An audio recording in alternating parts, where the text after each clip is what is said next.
stand the test of time. Tanzania nchi nzuri, ni hadi pale nilipoona sura yako nzuri.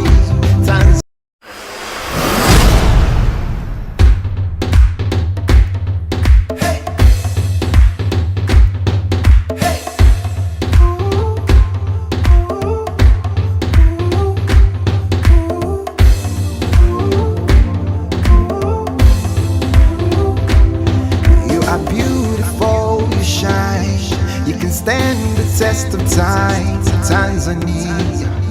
Tanzania nchi nzuri, ni hadi pale nilipoona sura yako nzuri. Tanzania, sweet Tanzania, taifa la Tanzania.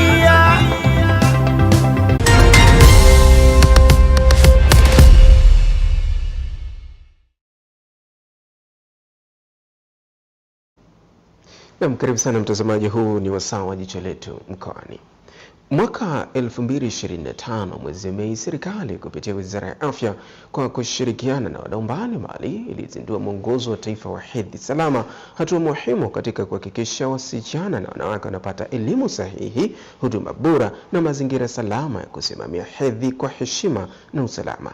Mwongozo huu unatekelezwa kwa pamoja na Wizara ya Afya, TAMISEMI pamoja na Wizara ya Elimu, Sayansi na Teknolojia. Taarifa ya mwandishi wetu Kisali Simba inafafanua zaidi. Lengo kuu la mwongozo huo wa taifa wa hedhi salama ni kuhakikisha wasichana na wanawake wanapata elimu sahihi, huduma bora na mazingira salama na rafiki yanayowawezesha kusimamia hedhi yao kwa staha na usalama.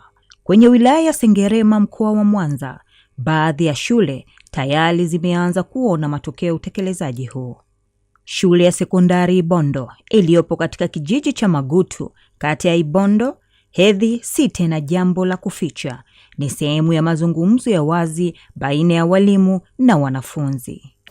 Tumekuwa tukiwasihi na wamepata elimu hiyo kwamba anapokutana ile hali ya changamoto afike shuleni, ni salama, mazingira yetu yako salama.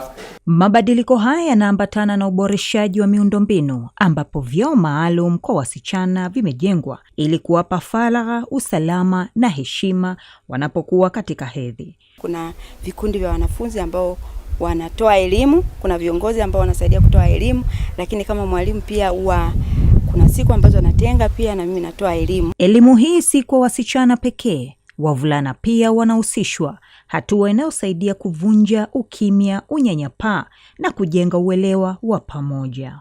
Na hesabu kalenda yangu vizuri na kuelewa siku utakayoingia tena siku utakayoingia kwenye hedhi. Nimepata elimu ya hedhi na nikachukulia ni hali ya kawaida. Mojawapo ya vitu tulivyoelekezwa ni mahitaji wakati ya hedhi salama kama vile sodo, maji safi salama. Lakini hedhi salama ina maana gani kitaalamu? Na ni hatari zipi zinazoweza kujitokeza endapo suala la usafi halitazingatiwa? Kama anavyobainisha kaimu mganga mkuu mkoa wa Mwanza, Daktari Gabriel Mashauri. Hedhi ni tukio la kibiolojia linalotokea kila mwezi kwa mwanamke ambaye amefikia umri wa kupevuka. Hatari kubwa moja ni maambukizi.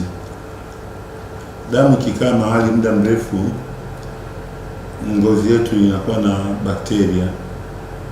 Na bakteria ama kutoka kwenye ngozi au kutoka nje ya mwili wanaweza wakaingia kwenye mfuko wa kizazi na kuanza kuleta maambukizi ambayo yanaweza kumfanya mama kupata maambukizi katika mfumo wa uzazi na kushindwa baadaye kuelekea hata kutopata mtoto vizuri. Katika shule ya msingi Kamanga, miundombinu rafiki imeboreshwa zaidi, ikiwa ni pamoja na sehemu maalum ya kuchomea taulo za kike zilizotumika na sehemu za kubadilishia. Toka tumetoa hii elimu, mtoto akijisikia kwamba hizi dalili anazoziona naelekea hivi, anakufuata tu, mwalimu mimi na hivi na hivi.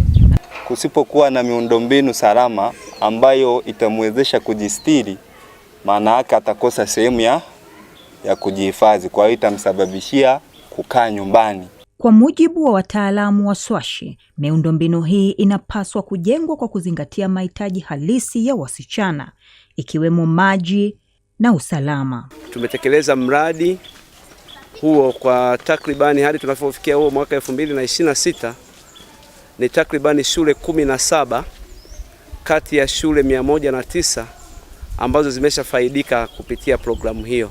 Hata hivyo, si shule zote zimefikia hatua hii. Katika shule ya msingi Nyarwabu, kata ya Ngoma, bado kuna upungufu wa miundombinu rafiki. Pamoja na changamoto hizo, walimu wanaendelea kutoa elimu kwa kadri ya uwezo wao. Kwa kuwa elimu wanapewa kupitia walimu wao, wamekuwa ni watoto ambao na wao wanatoa ya moyoni kulingana na changamoto wanayokumbana nayo, na mara nyingi wao tunawasaidia. Hatuna sehemu ya kuchomea hizo taka. Hizo taulo zilizokwisha tumika, hatuna sehemu hiyo. Hata hivyo, uwepo wa walimu hawa bado ni faraja kwa wanafunzi. Ninapomaliza kuzitumia hizo taulo, huwa nazichoma moto au kuzichimbia mashimo na kuzifukia. Serikali inaendelea kuweka mikakati ya kuhakikisha upatikanaji wa taulo za kike na huduma nyingine muhimu unakuwa kipaumbele. Kuna fedha zimeletwa na vyoo vya swashi na programu ya swashi.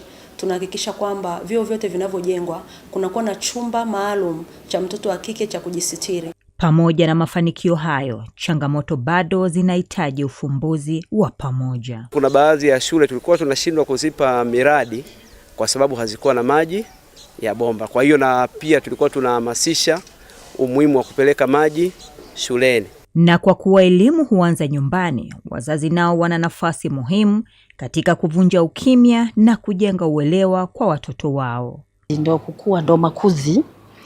Kwa maana hiyo unatakiwa kumpa kwanza, kumkalisha na kumpa maneno ya faraga.